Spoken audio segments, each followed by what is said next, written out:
ዓለማቱ ጌታ በአላህ Subhanahu Wa Ta'ala አንድነት በነብዩ መልእክተኝነት አመንሽ ህይወትሽን ካሁን በኋላ ጊዜሽን ገንዘብሽን ጉልበትሽን ሁሉ ነገርሽን ለአላህ ለመስጠት ቃል ገብተሽ በአላህ አምነሻል?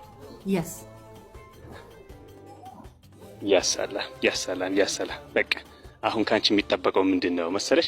መቼም ከዚህ በፊት አንቺ ጋር የነበሩ ሰይጣኖች ማለት ነው ደካማ የሆኑ ሰይጣኖች ምክንያቱም መንገዱን ስለላያሽው ማለት ነው። ካሁን በኋላ ግን ዋናው አለቃው ነው የተለያዩ ቆሻሻ የሆኑ ነገሮችን ከዚህ በፊት ያነበሩ ነገሮችን ብዥታዎችን ሊፈጥሩብሽ ይሞክራሉ። ግን ለዚህ ደግሞ ትክክለኛው መልሱ ምንድነው ከተባለ ኢባዳሽ ላይ አምልኮ ላይ መጠንከር ነው። አንዳንድ ጊዜ ምን አለ መሰላችሁ ሰው አይዋ እና ምንድነው ሶላት ከሶላት የሚፈልገው ውስጣዊ የሆነ ስሜት አለ፣ ውጫዊ የሆነ ደስታ አለ።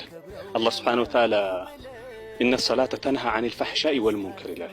እቺ ሶላት የምትባለው ነገር ቆሻሻ ከሚባሉ መጥፎ ከሚባሉ ነገሮች ትከለክላለች። ለምን ሰውየው ትክክለኛ ሶላት የሚሰግድ ከሆነ ማለት ነው በዛ ሶላት አማካኝነት የአላህን ጥበቃ ያገኛል ማለት ነው። መጥፎ ነገር እንዳይ መጥፎ ነገር እንዳይበላ እንዳይጠጣ እንዳይዝ ያደርገዋል። ትክክለኛ ሶላት የትኛው የሶላት የራሱ የሆነ መስፈርት አለው፣ ግዴታዎች አሉ። እንደዚህም አርካን የሚባሉ ወይም ማዕዘን የሚባሉ ነገሮች አሉ። እነዚህ ነገሮች ጠብቀን ከሰገን ከሶላት የሚፈልገውን ደስታ እናገኛለን። ሌላው ደግሞ ቁርአን ነው። ቁርአንን ስንቀራ ዚክር የሚባል አላህን ማስታወስ ማለት ነው።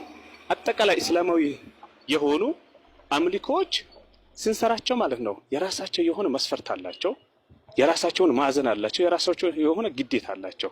በዚህ ሁኔታ ከሰራን ማለት ነው የምር ከእስልምና የምንፈልገውን ደስታ ማናገኝበት ምክንያት የለም።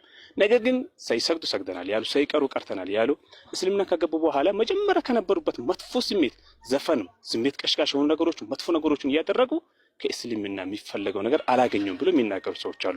የነዚህ ሰዎች ምሳሌያቸው ድንጋይ ወደ ላይ ወረውሩ ነው ወርቅ ይጠብቃሉ። ድንጋይ ራሱ ነው የሚመጣላቸው። ገባችሁ? ስለዚህ ኢንሻአላህ አደራሽን በዚህ ደግሞ የምንችለው ሁሉ እናደርጋለን። እኛም አላህ Subhanahu Wa Ta'ala የበለጠ እንደኔ ካለ ያልሽም አለ አይደል በጣም በመስለማቸው ምን ቀናባቸው እህት ወንድሞች አለ አይደል አንቺ ደግሞ ከነሱ በላይ ሆነሽ እንደምናገኝሽ ተስፋ አደርጋለሁ። አላህ ይጠብቅሽ ኢንሻአላህ።